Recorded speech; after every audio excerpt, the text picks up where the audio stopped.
You are listening to Live Free with Rebecca Packard. With this podcast, Rebecca will help spiritual entrepreneurs and mompreneurs experience emotional freedom so that they can create calm and balance in all areas of their life. If you're ready to release your emotional baggage, trauma, and that constant feeling of overwhelm, then you are in the right place. Your journey starts now. Here's your host, Rebecca Packard. Welcome back. It's Rebecca Packard, and I'm so excited you guys are tuning back in. This is going to be a really great episode. If you saw the first reel and you tuned in last week, you'll know that this week we're talking about dreams, and we have Meli De Los Santos who is joining us. And it's really fun because if you follow her online, she goes by Meli of the Saints, which is really amazing. And we've been in contact with each other and going back and forth, friends for a couple of years now. It's really funny. We met through an oil space, and we both are using that in the space of support and helping ourselves. But Meli goes in the space of like dreams and dream interpretation, and she mixes that with all of the tools that she has, because remember, we're always talking about collecting all the possible tools that you can to help yourself. And so she's using oils and dreams and crystals and dreams and meditations and dreams and all kinds of things, dream journaling. Like, we're going to talk about all the things, you guys. So it's really exciting, and we're so excited to have you, Meli. How are you doing? Welcome. Thank you so much for having me here. I'm doing great, and I'm excited to nerd out about dreams with you. I know. We are so excited because, as soon as I was like thinking about it, I was like, oh my gosh, I have to have Meli on the show, because not many people are actually like discussing dreams. Like, they bring it up. They're like, don't forget dream journal, like have a dream journal, but they don't talk about like, why do we have a dream journal? Why are we following these dreams? Or like, what's happening when we keep having the same dream over and over and over again? And like, what is that trying to tell us? And I know that you'll be able to tell them because you're doing these things yourself, and you're doing readings for people about their dreams, right? Exactly. Yeah. Yeah, exactly. And so I would love for you to take a minute and just tell people about yourself, tell them how you got into the dream space, and then we'll talk more about dreams. Yes, of course. So I'm Meli, and I go by the Dreaming Yogi. That's my business name. I have always been fascinated by dreams, but growing up, I don't know if it's a Hispanic thing, I always heard of the superstitious beliefs of dreams. Like, if your teeth fall, that means someone's going to die. If you dream of a wedding, someone's going to die. Like, it always came back to the superstitious belief of death. And, I don't know if you've ever heard of that, but oh yeah.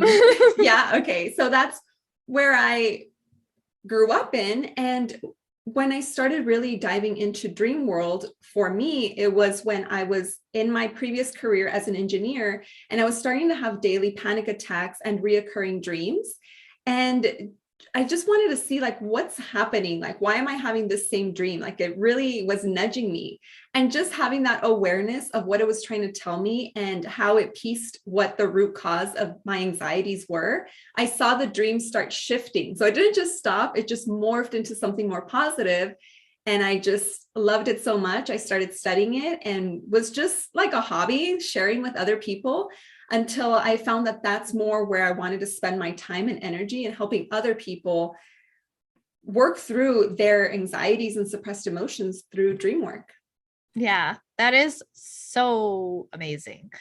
Because the other thing is like, guys, every single dream you have doesn't have to do with death. Because that is a big, big thing. And that's not just in the space of like, it's across the board. Like, I think everyone, if you look back at like, oh, well, what'd your grandmother say? Well, if you dream about this, then somebody's going to die. Or if you dream about this, then someone's going to get run over. Or if you dream, like, so it's like funny that you're saying like, oh, in your culture, it's in a lot of cultures. It's in a lot of cultures. So like, find out, like, every owl doesn't mean someone's going to die. So like dreaming about crows, it all has a different significance. And when you are dreaming about things that are repetitive, something's going on. So what is the number one dream that people come to you with? Like, what's that one that you're like, okay, so this is what's going on? Well, funny, we started talking about this in terms of death, because death dreams or dreams related to like car accidents, things like that are what people come to me for, because they fear that it's actually going to happen, that it's a warning. And most times it's not. And even death dreams don't have to do about like a physical death. So that's why, like in my process, I really, it's a conversation. It's a dialogue between the dreamer, because you're the dreamer is the one that knows exactly what it means. We just have to ask the right questions and really bridge it together with your life. Yeah. Like, so do you find like when people have a dream about a car crash or something like that, it's like something's out of control and like something needs to be looked at on a deeper level, or you're going too fast in a direction you didn't want to go in? Do you usually find that that kind of lines up? Yeah. Like, so like in transportation dreams, it's more about how you're going, how you are, traveling in your journey. So it depends. Are you the one in the passenger seat? Are you in the driver's seat? What's happening with the car? What's the make, model, all of that together. But people do come with that fear of like, if it's a nightmare, if it's something gory, that they're fearing like, oh my God, something's going to happen. And that fear is what invites them to look at it. And that's exactly what our subconscious wants. It's going to get more graphic to get you to pay attention to it. Right. It's like, stop ignoring me. Yeah. Not just a dream. I'm going to switch up the symbol a little bit to really get you focusing on this. Right. And like, so, and I know a lot of people say, oh, well, I dreamed about this and then I Googled it and there's 18,000 different interpretations. And so what do you find when people do that? Is the most important thing for them to think about when they're looking into that? Yeah, well, just remember that whatever you're Googling or book that you're reading is going to be biased to the author. So, and the thing about that is that they write it in such a vague way that even if I look at it, I'd be like, okay, I can make that fit into my life, because it's just so vague and kind of covers the bases, but it pulls you away from your actual interpretation. Because the book and the Google can't customize it to you. It's just something that's out there and published. And another thing too, is that we have this belief that if something is published out there on the internet, even if it's just a blog, that they must know more about it because it's out there. But nobody can know more about your subconscious than you. Right. Which is so important, because I hear people say that all the time. They're like, well, I was reading this and they must know what they're talking about because they had like a whole book on this. And then I'm like, right. But did you see at the back of the book that they actually went to like 25 other books and cited those books? So that person didn't necessarily know what they were talking about. I'm like, but okay. So you have to be careful with those things. So that's why it's always great to have somebody like Meli that can interpret your dreams. Like a lot of people go to mediums, a lot of people go to psychics. She's essentially doing a breakdown like they would for your cards or like tarot card reading and stuff like that. She's doing that for your dream. So you tell her about your dream and then she helps you to move through, well, what does this look like? And what does this feel like? And what else showed up? And how does that look like in your life? And where's the mirror image of this? Because I know like it's such a space where it's so overlooked, but it's so pivotal because like you said at the beginning, your dreams are trying to tell you and help you to move through a fear, through an anxiety, through a huge life change, or through something, a pattern, a program, a habit that keeps coming up for you over and over and over and over again. And so that's what your dream is trying to express to you. And so that's why somebody like Meli is so important in your life as somebody to go to and talk to and be able to shift that dream or to express that dream to her so she can help you to interpret it for yourself.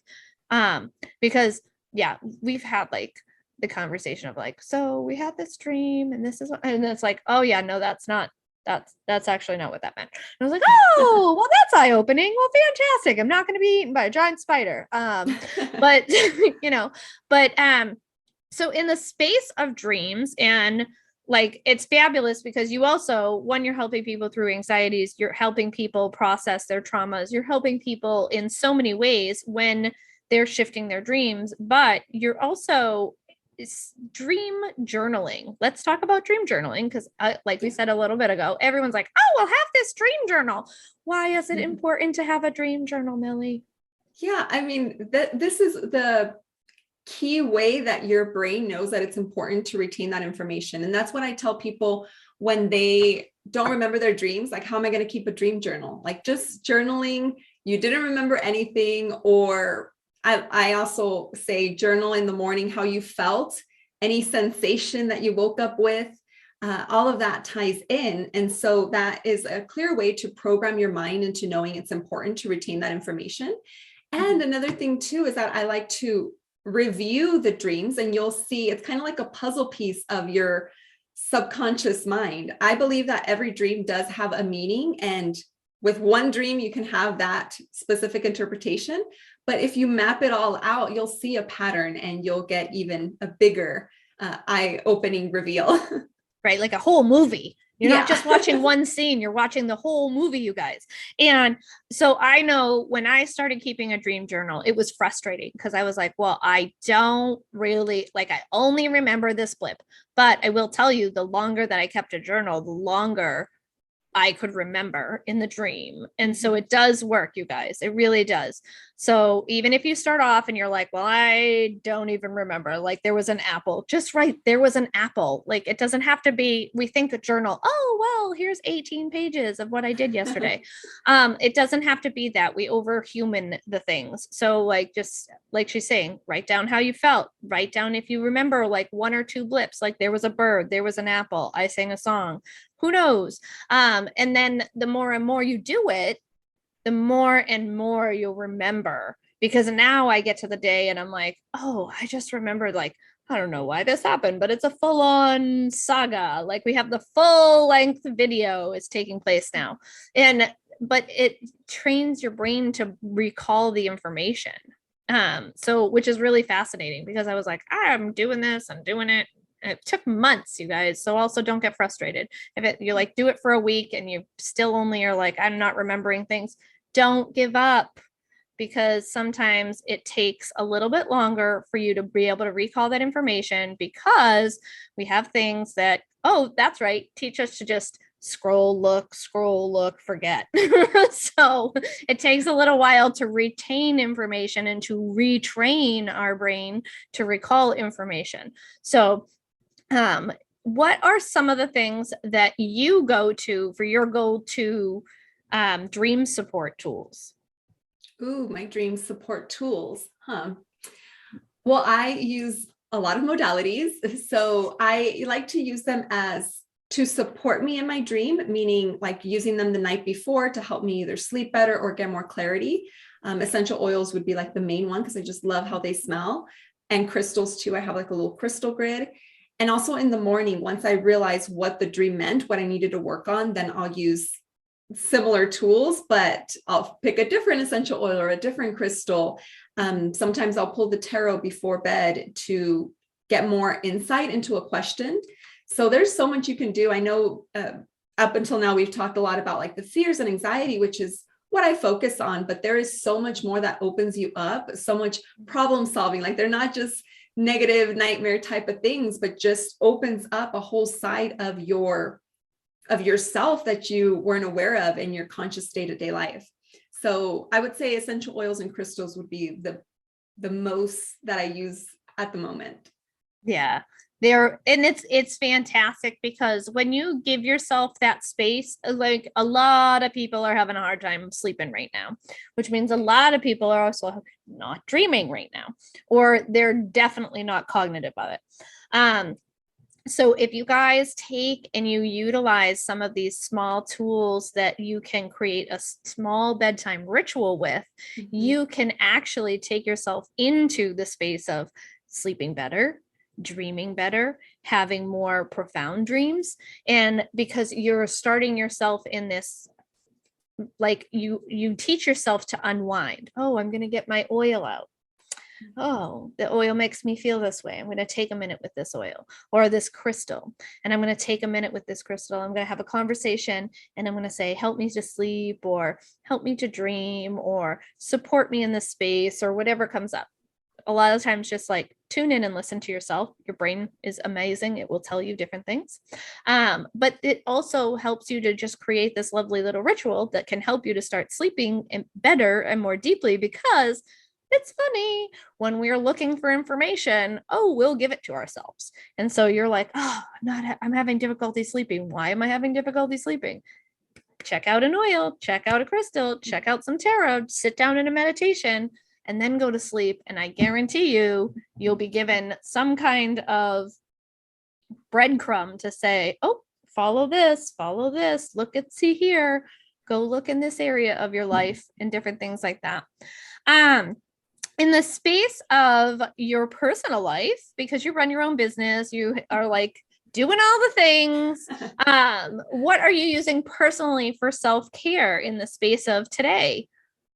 Yeah, well, I've definitely been tuning in more to my yoga practice. And I do find, like I said, I mesh everything in, but when I do a yoga practice, it opens me up as well for deeper conversations within myself and my dreams, and also helps me sleep better. So that's really something that I've been tuning in. With the essential oils and with like having my ritual, I find that even if I have, like right now I'm in my office that's full of all my things, but we need to, when creating a habit and that ritual, make it as simple as possible. I like going to my oil collection and seeing what I need in the day. But then if I know that I've been super stressed, I will pick out the ones that I know I should be using and keep them in my nightstand. I create blends that are going to help me sleep better, get grounded, and also open me up spiritually for dreams. So I just make them all in a blend. So the easier you can make it, the better. And the more you can have things like readily available to you. That's what I've been doing. So I'll take like a day in my weekend when I'm not working, and I'll just really see what I need to gather to make my practice better. But yoga is definitely what I've been connecting more with. Yeah. And I love that. We say that over and over and over. Simple, simple, simple. Don't overhuman it. I'm sure if I go to your house, it's much like mine. The kitchen has certain oils that are already there, and the bathroom had certain oils that are already there for like your relaxed bath time. And then the bedroom has certain oils, and there's a couple in the living room. And it's like, everything is super simple. It's the things that you already know that you're going to want to be using, or the things that you already know bring you comfort and joy. And the things that you know that you're like, this is my fallback. This is where I go every single time, no matter what.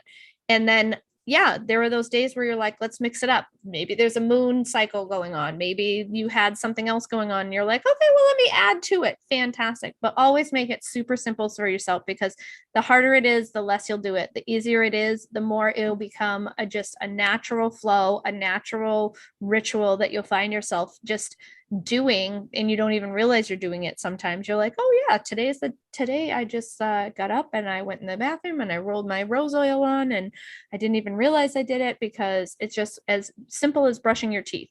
Okay. But it's so pivotal and it's so profound, and it helps you so much, because that's how you want these things to be, right? We want to be like making it super easy. Like you brush your hair every day, you brush your teeth every day, you do those simple things.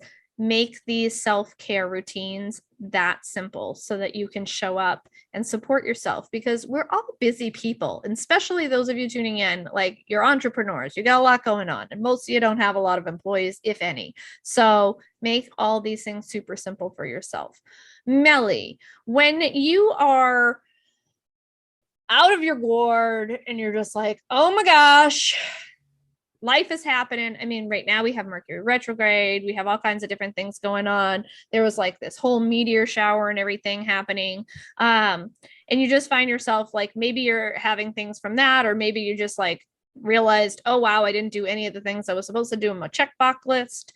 Like, what is your go-to tool for supporting yourself and getting yourself back into your space, getting grounded, getting focused, and being able to be like, whew, I got this. No worries. I'm a people, and I'm going to just like move through this. Yeah, I definitely find myself in those situations. I, like you said, I do all the things and I like doing all the things, but in those moments, I find that just being outside in my patio, I just created a safe space out there with my patio chair that's like a meditation egg basket kind of chair. And I just grab my journal. I write out what's happening and do some breath work. I always turn to the oils just because it's so simple to smell it. And like, I'm obsessing over like the furs, especially Douglas fir. It just feels so grounding, but I am like a super Virgo, so a lot of earth in my chart, but I'm always indoors because my work is from home, my office is in home and everything. So I find that just having that space outside, if I can't, once again, making that self-care simple and not making it feel like a chore. I would love to go to the park or go to my parents' backyard, but if I can't, I created it right outside with my fake grass, but being outdoors, breathing in, and then just journaling, having like that conversation. I know not everybody likes journaling, but for me, it's writing out what I'm feeling, what's stressing me out. And then I end up like making lists and kind of just calming myself out and seeing that not everything needs to be resolved in that moment. And checklists are never going to be finished realistically. So I'm just like reminding myself, and I end up like coaching myself and just being kind within as I journal. So that is my go-to. That's fantastic. I love that point too. Guys, you're an entrepreneur. You're probably a mom too, or you're a woman and you're doing something. And you're doing something big. The list is never going to end. The point isn't to get to the list. The point is to create bigger and better and bigger and better. And sometimes you need to just throw down a list that didn't work for you and start a new list. And that's okay. Because that's the reality of what we're doing. Like you're going, oh man, the list isn't done. Don't worry about it. Smell some oils, hang out, find your safe place, and like just get yourself back into your space. If you're finding resistance at doing something over and over and over again, or resistance in moving forward with a certain task, this is a great time for you to step back and go, why am I resisting this? Maybe there's an easier way to do it. Maybe you're actually not supposed to be doing it. Maybe there's something else that's bigger behind it that is really what you want to be doing. And you're going, well, I have to do this first. Not always. So always take a look at those things that are causing you frustration. And I love the journaling, but I have gotten away from journaling. So if you are somebody who's like, well, I used to journal and I don't, definitely getting back into it is fantastic. If you find that you're like not a journaler, just talk to yourself in your head. Like that conversation can be amazing. Because a lot of people think, oh, well, I'm just not going to have that open conversation. And journaling is an open conversation. It's also a way for you to sometimes channel information from your helpers, but open conversation can do that too. And a lot of the times when you're hearing yourself in your head, it's not really you talking to you. So we've had that conversation too. So listen to that conversation that takes place of like, well, why aren't you finishing this list, or other things that come up around that. Well, that is fantastic. What are some of the things that you are working on in your space of making, like you said, you're at home and a lot of people are working at home. And so what are you doing to help yourself make the day more flowing, more enjoyable, more supportive?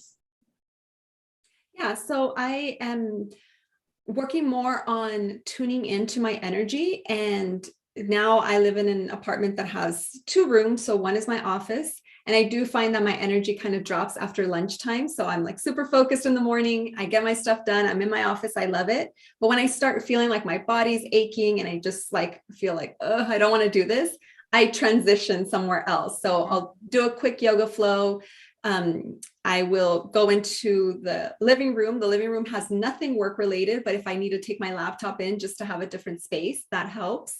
And then my patio for those, evenings when I have to finish something, it becomes kind of like making my work, especially since what I do is a spiritual work, making it part of my practice. I have like a little corner here where there is some crystals, oracle card, and candles. I like lighting my candle, and it just kind of brings me back into that space, but always tuning into my body. And that's why most of my apartment, like I have my work free area, but I also have other areas where I can just move around and break apart the day.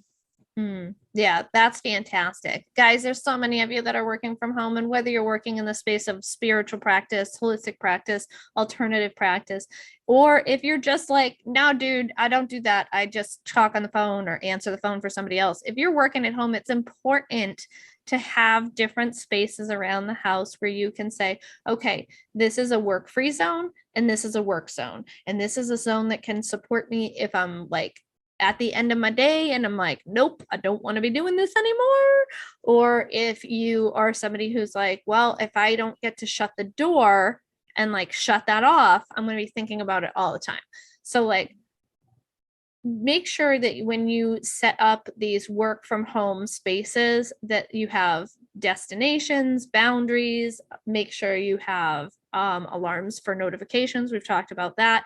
Like, just because you're at home doesn't mean you have to work 24/7, right? Because that's not good either. Like, yes, you're doing all the things, but you also have to be doing you. You have to be, especially if you are somebody who's in the space of the holistic, the spiritual, the alternative, you need that time to recharge your battery. All the rest of y'all need it too. So you should take that too. You should all be doing it, but especially those of you who are practicing these different modalities and you're having a business through them, because your energy is a part of facilitating that for other people. So, Meli, if we're going to get ready to wrap up here, if there was one thing that you needed to say, if you like got off today and you were like, oh my gosh, I wish I had said this, what would that be? I ask this question to everyone because I know there's always something. They're always like, wait. I have so many things to say, but I will narrow it down to one. It's creating or figuring out what your normal dream baseline is. And you can do that, with journaling and with just noticing what a normal dream is for you. Because what I found that even though I mostly do this for messages from your subconscious and working through suppressed emotions, the more you work with your dreams, the more it opens you up to more of those possibly past life dreams, lucid dreams. It opens you up to more of that. And by knowing what a normal dream is for you, then you'll be able to interpret if there's a different type of dream, which changes the interpretation completely. Right? Because then it's like, ooh, that's confetti. Like, which way do we go now? You guys, I'm really excited that Meli was able to share information about dreams. If you are interested in knowing more about dreams and working with a dream interpreter, you can find Meli at the Dreaming Yogi. She is on Facebook, Twitter, Instagram at the Dreaming Yogi. So check her out and follow her, and you'll be able to find other ways to connect with her and a freebie from her in our show notes. So don't forget to check out our show notes. And it has been fantastic having you here, Meli. Thank you so much for joining us. And guys, we will see you again next week. Thank you so much for listening to today's episode. And we want to hook you up because you're a loyal podcast listener. So head on over to www.rebeccapackard.com to get a special introductory price when you sign up for an emotion code session. Head on over to our website at www.rebeccapackard.com.